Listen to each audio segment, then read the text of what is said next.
The scene opens in Putrajaya, the seat of Malaysia's government. Two leaders meet against the backdrop of polished marble floors and quiet, formal corridors. Brazil's President Luiz Inácio Lula da Silva and Malaysia's Prime Minister Anwar Ibrahim greet each other warmly. There is a handshake, firm, familiar, the kind exchanged between leaders seeking new partnerships in an unsettled world. Their staff stands around them, guiding protocol, adjusting positions, ensuring cameras have the angle that symbolizes cooperation. The journalists present know the significance of this moment. Brazil and Malaysia, two nations in different hemispheres, but connected by shared interests.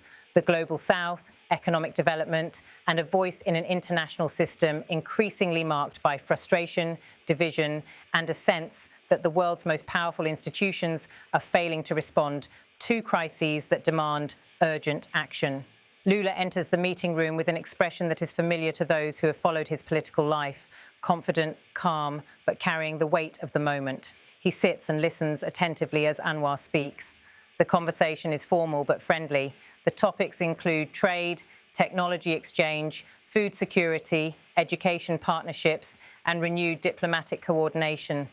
But behind this agenda is a different, heavier conversation, one that Lula brings to every international stage he steps onto now, the crisis in Gaza and what he sees as the paralysis of the global community in responding to it. Across the table, Anwar Ibrahim expresses Malaysia's position. Malaysia has been vocal in condemning the civilian suffering in Gaza and in calling for an immediate humanitarian response. For both men, the conflict is more than a distant war. It is a test of institutions, of global leadership, and of the moral authority of the international community. As the cameras shift to wider shots of the meeting, Lula's attention is steady. When he speaks, his voice is firm, measured, and deliberate. He says that the world is witnessing a tragedy that reveals the failures of the institutions that were designed to prevent such suffering.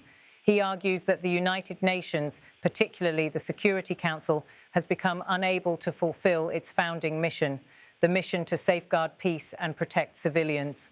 Lula states that the international system created at the end of the Second World War no longer reflects the balance of global power nor the needs of the world's population.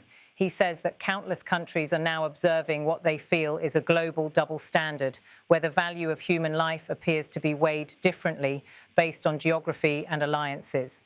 Here, Lula raises the situation in Gaza. He argues that the suffering of civilians there has reached a level that can no longer be seen merely as the consequence of war. He accuses the Israeli government of inflicting conditions that deny basic human needs, including food and humanitarian assistance. He describes it as the use of hunger as a weapon and says that no child anywhere in the world should ever experience starvation as a tactic of conflict. He stresses that this is not a political claim, but a human one. Anwar Ibrahim listens and nods. Malaysia has made similar statements at the United Nations and in regional forums. Both leaders speak about the need for an immediate humanitarian ceasefire, for access to food, water, and medical supplies, and for dialogue instead of bombardment. The cameras capture Lula as he pauses and reflects. He says that governing, especially in moments of conflict, is about choosing a side. Not a side of nations, but a side of human rights. He says that leaders must choose whether they stand with the powerful or with the civilians caught in the crossfire, the displaced families, and the children who have lost their homes. He emphasizes that a leader must make difficult choices and then be accountable for them. He says that maintaining moral integrity is more important than receiving honors or awards. He says that recognition from institutions, including international ones, should not be the goal of leadership. Instead, the priority must be the ability to look people in the eye and say that everything possible was done to save lives. This remark appears to carry an indirect reference to US President Donald Trump, even though Lula does not mention him by name. The connection becomes clearer when the next sequence of images transitions to Washington. There, Trump is seen approaching journalists. He has recently spoken about his belief that he deserves international recognition, including the Nobel Peace Prize for what he has described as his role in mediation efforts. Trump speaks with confidence, saying that his administration has tried to bring peace to difficult conflicts. He gestures toward diplomatic engagements with leaders in the Middle East, including those connected to the ongoing crisis.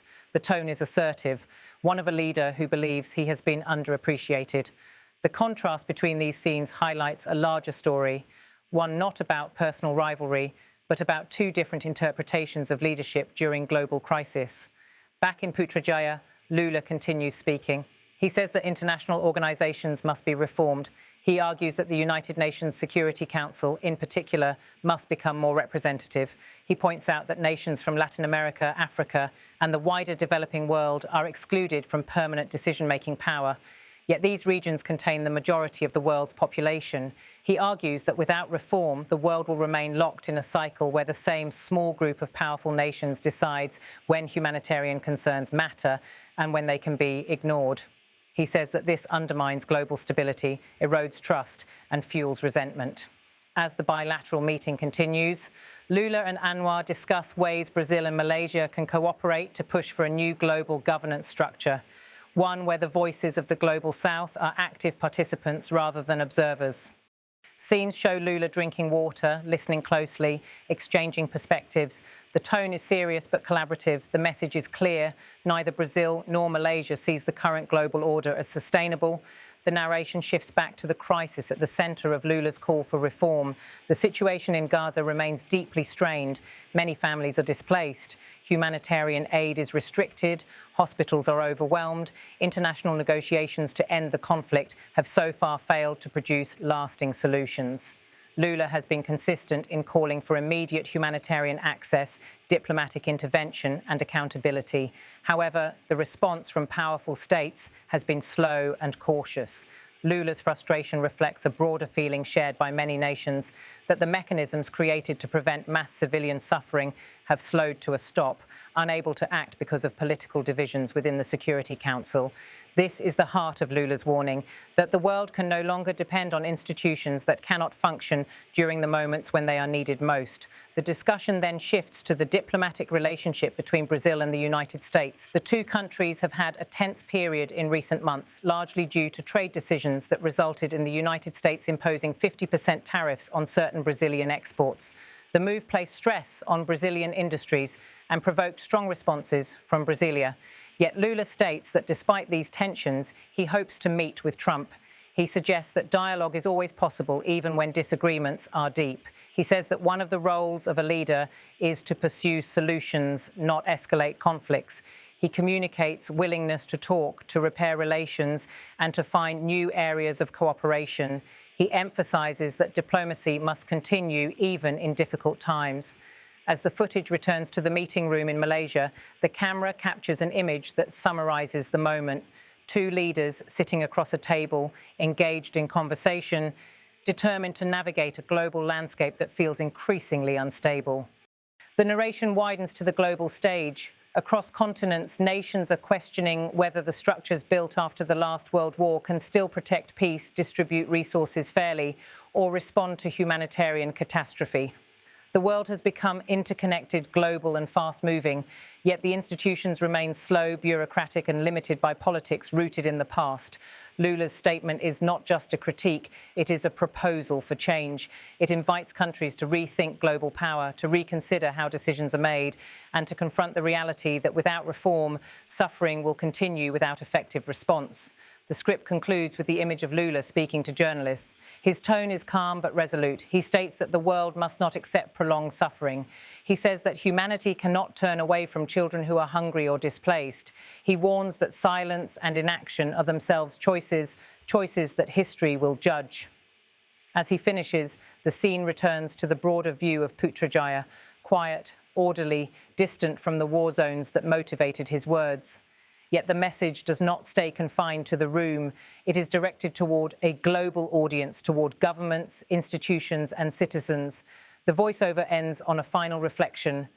The world is at a crossroads. Whether it chooses cooperation or division, reform or stagnation, compassion or indifference, will determine the shape of the decades ahead.